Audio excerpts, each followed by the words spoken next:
name is Valentino Foyefree. The details now. Lawyer for embattled former National Signals Bureau boss Samuel Okatakyie has taken on the Attorney General following an Accra High Court's decision to remand his client Eduahim in the custody of the Economic and Organized Crime Office (EOCO) for 7 days after the Attorney General Dr. Dominic Ayeni urged the court to do so following intelligence suggesting that Mr. Eduahim attempted to interfere with a key prosecution witness in the ongoing alleged stealing case. The first accused, Mr. Eduahim, and his wife, the second, Angela Ejebuaten, together with two others, Mildred Donko and Advantage Solutions Limited, are facing 11 counts of offenses, including stealing, money laundering, defrauding by false pretenses, and willfully causing financial loss to the state to the tune of 49 million Ghana cedis. In court today, the AG prayed the court to remand the first accused to allow his office complete witness statements since the accused is interfering. But the defense counsel, Samuel Okatakyie, strongly disputed the claim, questioning both the credibility of the intelligence and his client's ability to influence the witness. After hearing arguments and reviewing preliminary material, the court ordered that Eduahim be held in custody for a week while further assessments are made. Now, Dr. Ayeni also disclosed that separate investigations involving Eduahim are underway at the Ghana Water Company Limited, where he allegedly received 1.3 million cedis every month, suggesting that the accused may face additional legal scrutiny in the coming weeks.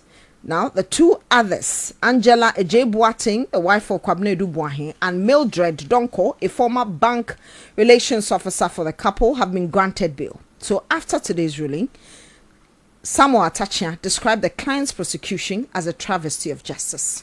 The judge was doing what they call a balancing act.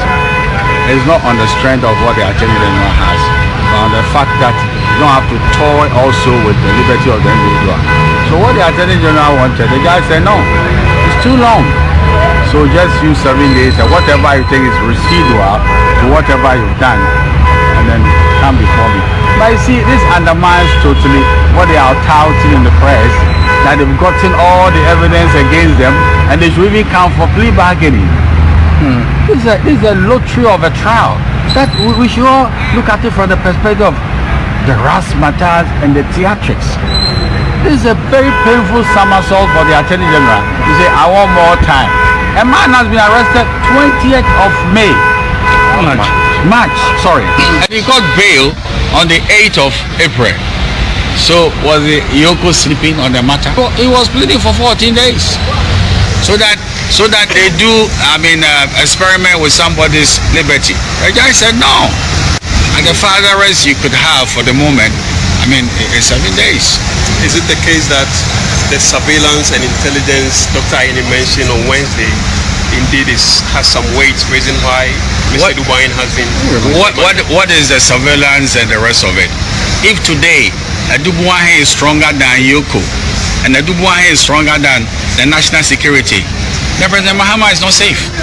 A man pitted his strength against the nation. You know, when they come and tell the court that story, they believe that is the end of the matter. So we shouldn't diminish the power of EOCO by their own interest, and also national security. And they said, oh, if there is something that Eduahim can do to the nation Ghana, then President Mahama hasn't gotten the right national security and the right EOCO. It's unfortunate. Let's see what they bring. I don't want to, eat a meal which is not cooked. Yeah, I thought we should wait. And then what they said in the press, we will never prosecute anybody unless we have all the evidence. You see, this cancels the initial position. We don't have the evidence, but we rush the man to court and come and plead the court for more time. That's a travesty of justice, playing with the liberty of the individual and vain experimentation. Well, our relationships have not diminished, but I'm careful. Let's have a full conversation and somebody says that, oh, I'm trying to, romance the Attorney General. There's a precedent. And I've been around for some time. I don't want to talk to the Attorney General, although we are very good friends, lest somebody might even go and interpret it. And somebody might even go and leak a tape. Atta is hobnobbing with the Attorney General so that you have some advantages. That is why I'm very quiet about it. I've been around for a long time, and the Attorney General knows it. I'm a senior at the bar. I'm not cheap. Samuel Okatakyie is lawyer for the embattled former National Signals Bureau boss Kwabena Eduahim. Let's say how longer on court-related matters, because the minority leader in Parliament, Osahin Alexander Kwame is appealing for a live broadcast of proceedings of the 5-member committee hearing the petitions for the removal of Chief Justice Gertrude Araba Isaba Tokonu. For transparency's sake, Apenyomakin expressed concern over what he described as an orchestrated political attempt to remove the Chief Justice without merit, alleging that judges are being privately promised rewards for their complicity. His comment is coming days before their May 5 demonstration by some minority political parties that is intended to resist the suspension of the Chief Justice. The petitioners here today, where are the petitioners? Are they ghosts? If you ask them that, can you yourself read your petition?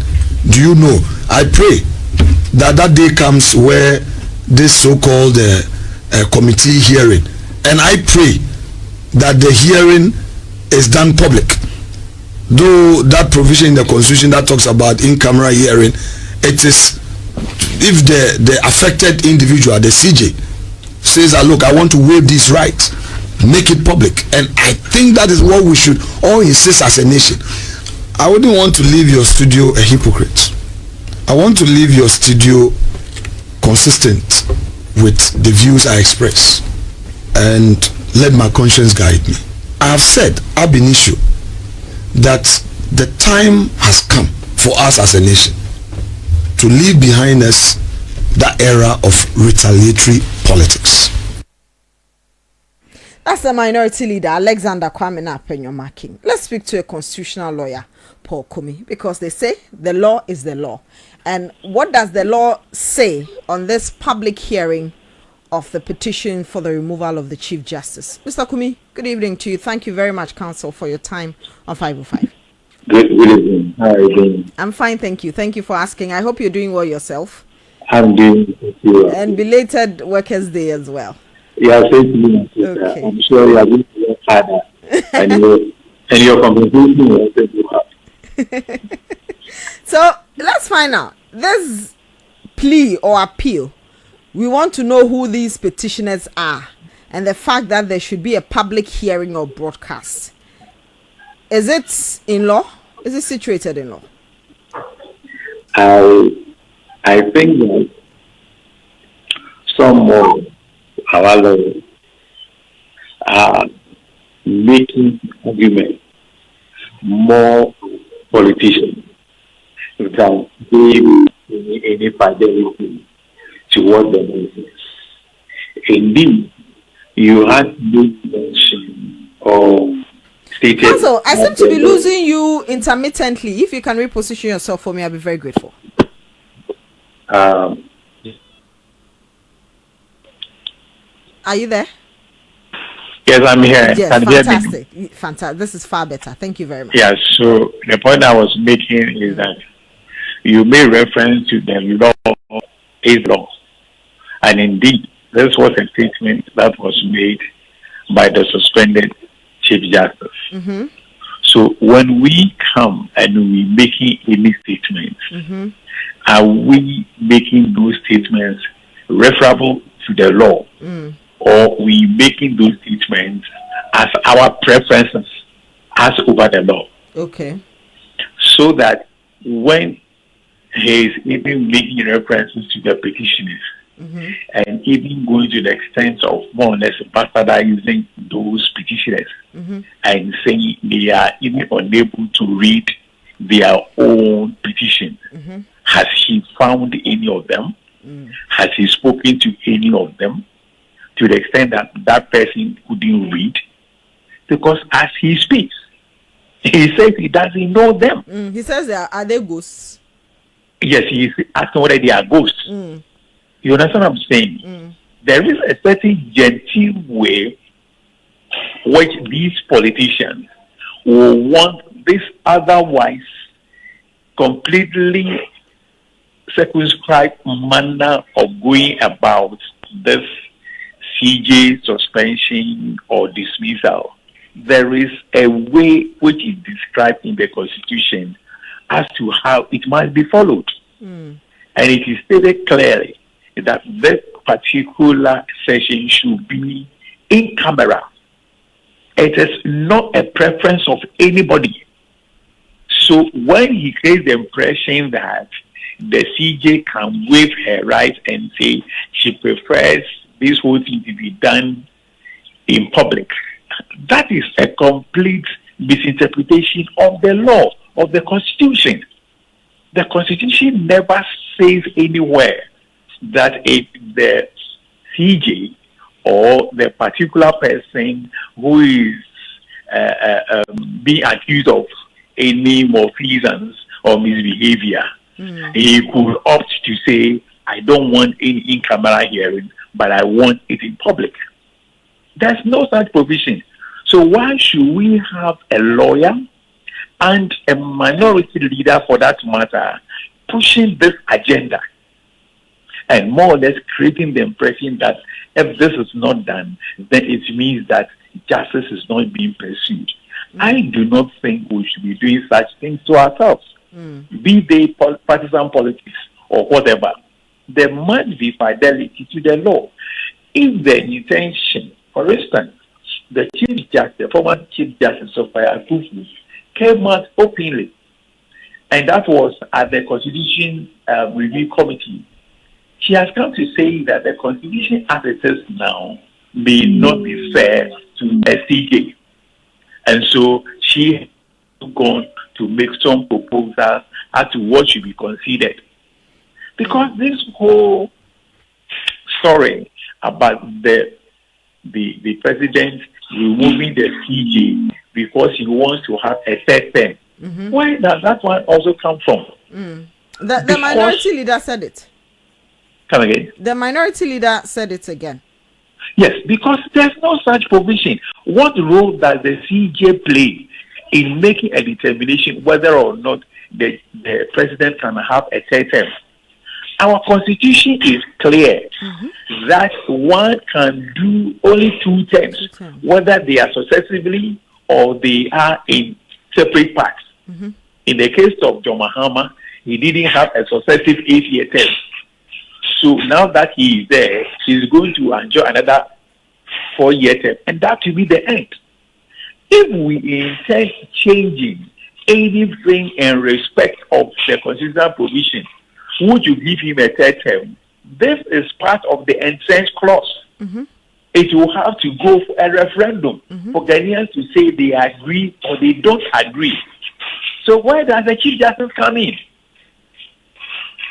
So one finds a little bit befuddling when we have lawyers. First and foremost, it was the MPP and General Secretary who happens to be a lawyer who comes to say this. And then we have Martin, who also happens to be a lawyer, coming to repeat this. So I don't see the kind of arguments they are making and creating the impression that it is because the Chief Justice is there, she is going to stop any attempt at the NDC wanting to do any particular thing. But you see, as they talk, there's one thing they lose sight of. What is it? When they create the impression that with the presence of the CJ, the NDC cannot do a lot of things, it also tells you what it is that the CJ is doing. I hope you understand what I'm saying. Yes. Because the CJ must be seen to be an embodiment of justice. So whatever it is, if the NDC will bring any particular issue before the Supreme Court, or if there are any constitutional matters or any matters which will go to the Supreme Court, which may have any political slant, if they come before the court, this can be dealt with whether or not it is the present CJ who is there. Then, of course, we will not have any problem.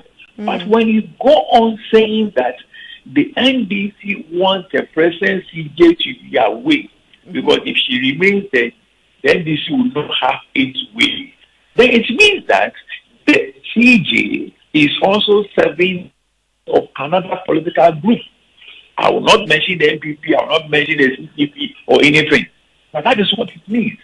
So once we talk and create the impression that a particular political group is undertaking a particular act a particular way. We must be very careful. We do not be stating the opposite. It's a fool. All you are saying is that person is not wise. I hope you understand what I'm saying. Yes, I do. So these are the things that I think we must be very careful about. So to make my point clear, the CJ plays no role at all in the determination as to whether the president can go for a third term. If the president intends going for a third term, the constitution will have to be amended. It is one of the intent clauses, and we will have to now go in for a referendum. And of course, at the referendum, a certain percentage will have to be determined as to whether or not the said proposed for amendment is accepted or otherwise. Okay.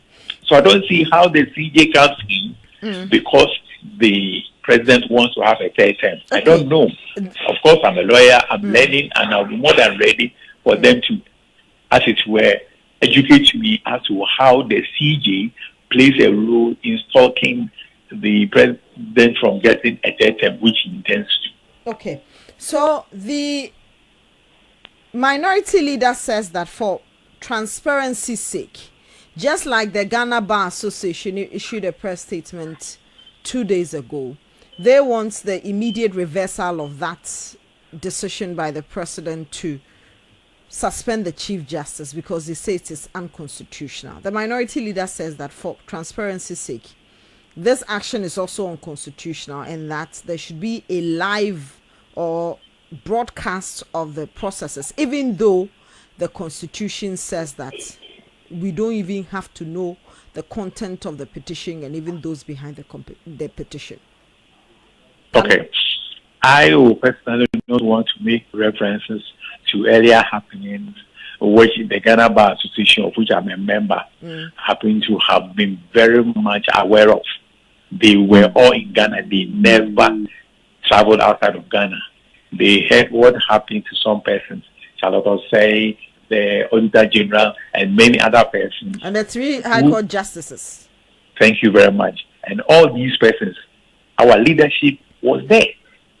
They kept quiet, had blind eyes, blocked their ears.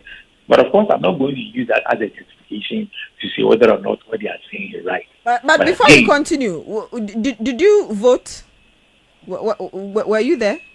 No, I wasn't. Okay. And if you are talking about 45 persons who will be representing the totality of, say, 5,000 lawyers in Ghana, I mean, how can this be?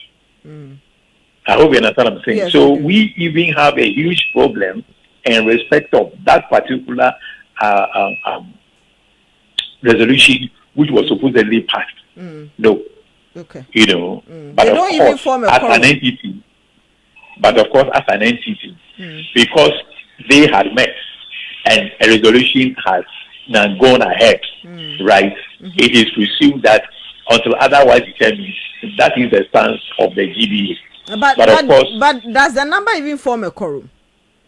Well, that's also another matter, you know. But the beauty of it is that I have heard some groups of lawyers, some as a group, others I think they do as coming to condemn the decision of the GBA, and that this should tell you that that decision of the GBA is not well received by the generality of the group. Okay. But coming to the question that you asked in respect of the live coverage, I did indicate earlier that the Constitution is clear as to how this whole matter should be held. The framers had very good reasons why they said a particular way should be followed in ensuring the determination of this. Of course, coming back to what Sophia Akufu said, the present system basis such that when the committee makes a determination, you are unable to appeal, and that will be your end. So Sophia is even advising that, well, why don't we, for the future, put in place a system which will make it such that where even a Chief Justice is removed and the Chief Justice is not happy, she can go on appeal. These are things that attitude where a generational thinking. These are reasonable. They are not political. Because to be honest with you, if you should ask me, if this committee of five, if they come out with a decision and the decision is wrong, under the constitution, the president is to abide by the third recommendation and act there too. I hope you understand what I'm saying. Yes, I do. So it is not, for instance, a very, very healthy thing to leave the fate of a chief justice in the hands of 5 persons who, as humans, may also go wrong or get it wrong. So it would have been better we have a system which can also review the decision of the third committee. Okay. But until we have our constitution amended, and some of these lessons that we have learned, incorporated by way of the reviews, we will be compelled to go by the constitution as it exists. So that is the unfortunate tragedy that possibly our present CJ may face.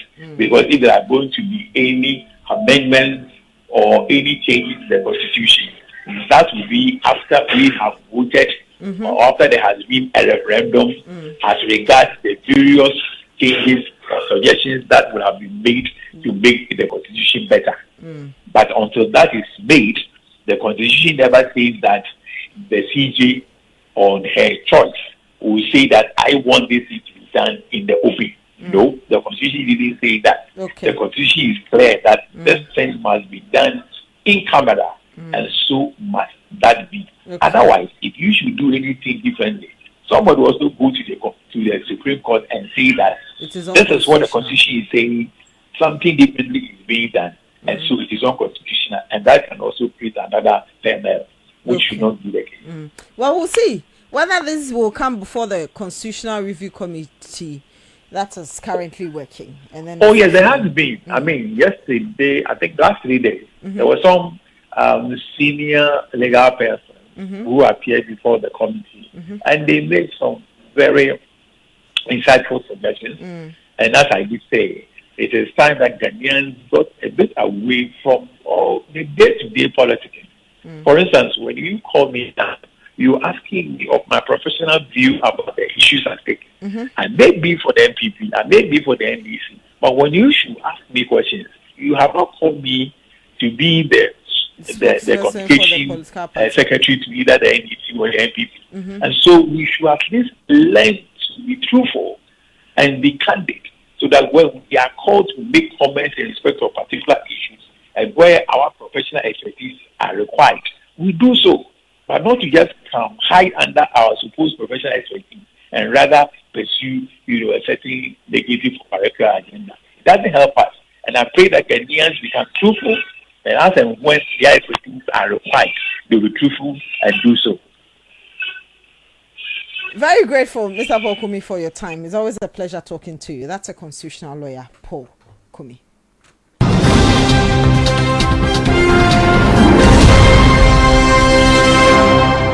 The Cybersecurity Authority is raising alarm over a growing wave of online blackmail and sextortion cases, which has cost victims nearly 500,000 Ghana cedis in the first 4 months of this year alone. Now, according to the authority, between January and April 2024, that's last year, they recorded 155 cases involving financial losses amounting to 103,663 cedis. However, an updated analysis for the same period for this year, that's January to April 2025, reveals a slight raise in reported cases, but a huge increase in the financial losses, which jumped from 103,663 in 2024 to 499,044 Ghana cedis.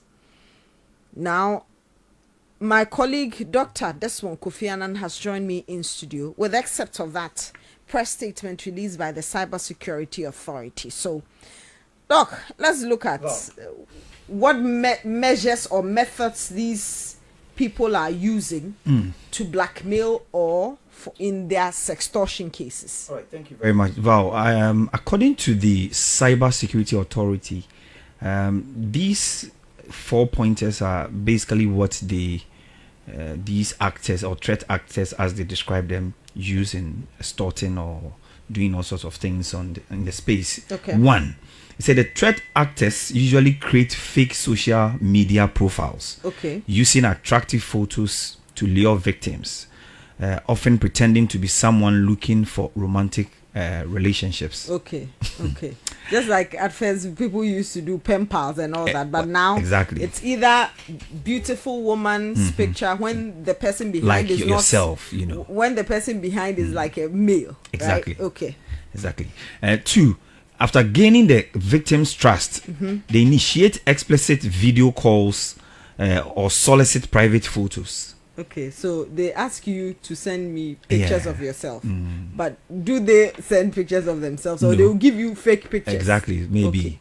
Yes, and then three, these sessions are secretly recorded or saved without the victim's consent. Oh, okay. They then threaten to release the compromising materials unless a ransom is paid. Wow. Usually through mobile money, and in some cases, even after payment is made, the threats continue or escalate. And then the fourth point, as raised by the Cybersecurity Authority as being the modus operandi of these threat actors, is that these threat actors then move conversations to encrypted platforms. Okay. So, for example, WhatsApp, Telegram, and Signal. And they do this to And even reduce Snapchat. traceability. Okay. Snapchat and all that. So that is what has been the operational situation for these threat actors. Okay. However, they recommend Okay. that we avoid accepting friend requests from unknown individuals. That's why I can speak for some people. They say And then two, avoid sharing intimate content wow. with strangers online, even if they seem trustworthy. Okay. So, and then the three, keep social media accounts private and limit who can view your content. It's also key for us to observe. And the fourth point is that we should avoid capturing or storing nude images or videos of ourselves on any device. So And I'm sure so why should they store it? well, My that- that's- producer is asking. So why should we store it? well, I'm sure they will have to come back with some better particulars. And let me do the last one here. It says immediately cease all communication with the threat actors should you fall victim. Immediately you suspect. So when they start blackmailing you, just don't mind. Exactly. So you are daring them to see whether they will post the videos or not. You just have to stay away from them. That's one day. That's so. This is some recommendation from the Cybersecurity Authority. Okay, Yeah. Doc, very grateful. So let's go on the phone line and speak to the president of the Cybersecurity Association of Ghana, Abubakar Isaka. Good evening to you. Thank you very much for your time on 505 tonight. Good evening, Valentina. Thanks for having me. Okay, I'm sure that you're very familiar with these issues, right? Well, very well. How rampant is it? Sextortion, blackmail?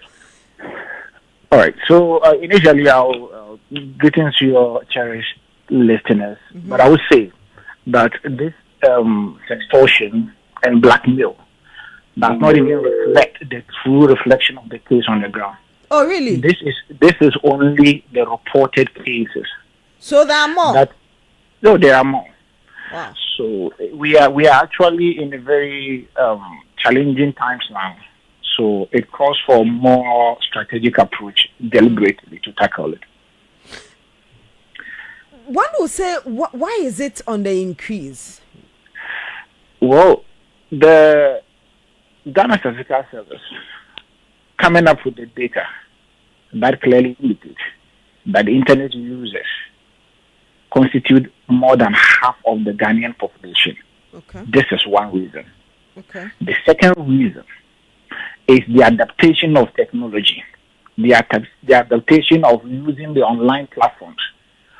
by all sectors or all citizens in the country is one of the other causative factor. And then the emergence and the rising nature of technology.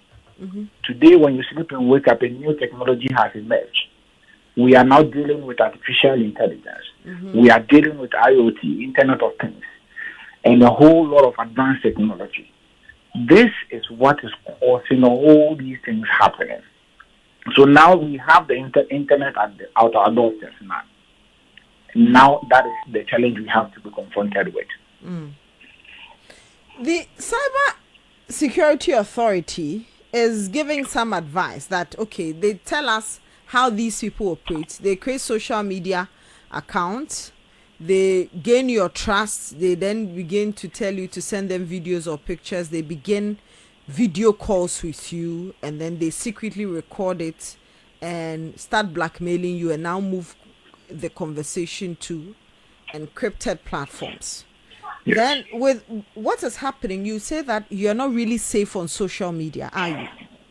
We are not safe, especially when we are now dealing with social media platforms that are not fully operated within our jurisdiction. We are using it, but the owners of these platforms are not operated within the jurisdiction. Look at Facebook, all the social media platforms. Let me not mention names. All the social media platforms that we are currently using to communicate, to socialize, to share information, and to others do businesses.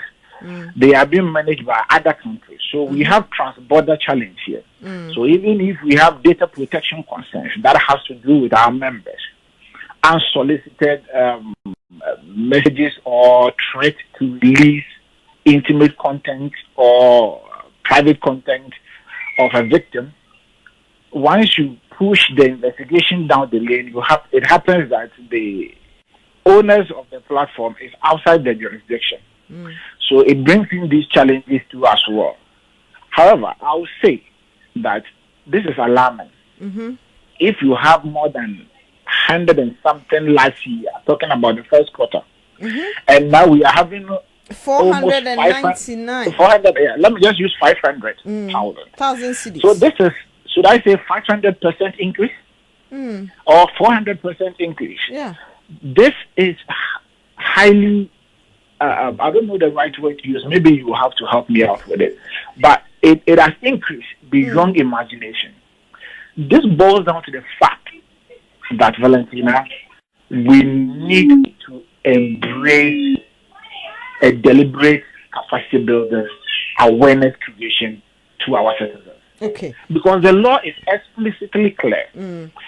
Article 67 in the Cybersecurity Act, Act 1038, clearly outlined the penalties that a threat actor will be facing if he threatens a victim to release his or her nudes or private content to the social media. And not even I think the penalty is a year to a maximum up to 3 years. 3 years. So just for threatening to release such content, then you would have to be facing these penalties. We need to educate the people to know the dangers involved when you are pushing yourself to this level, and also educate the citizens to understand the dangers involved